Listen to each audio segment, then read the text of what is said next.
ప్రధానమంత్రి నరేంద్ర మోదీ 2047 నాటికి వికసిత్ భారత్ సాధించేలా లక్ష్యంగా పెట్టుకున్నారని ఏపీ బీజేపీ అధ్యక్షురాలు ఎంపీ దగ్గుబాటి పురంధేశ్వరి అన్నారు.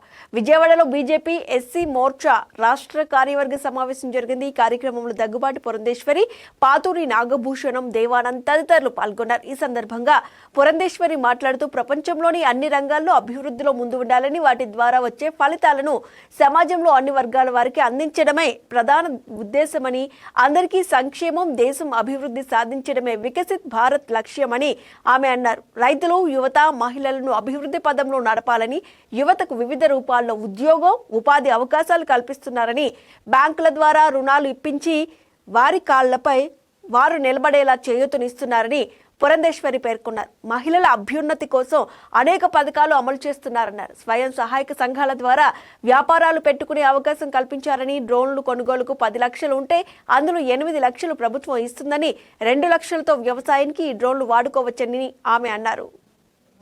తీసుకున్నా కూడా అంత్యోదయ అంటే సమాజంలో సంక్షేమానికి సుదూరంలో ఉన్నటువంటి వారందరికీ సంక్షేమాన్ని అందిస్తూ వారందరినీ కలుపుకుంటూ ముందుకు వెళ్తూ భారతదేశ సర్వతోముఖాభివృద్ధిని సాధించాలి అనేటువంటి ఆలోచన.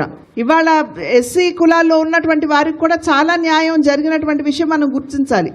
ఎన్నికల సందర్భంలో విపక్ష పార్టీలు భారతీయ జనతా పార్టీ మీద మోపినటువంటి నెపం ఏమిటంటే సంపూర్ణమైనటువంటి మెజారిటీ తోటి కనుక అధికారంలోకి వస్తే రిజర్వేషన్లు ఎత్తేస్తుంది.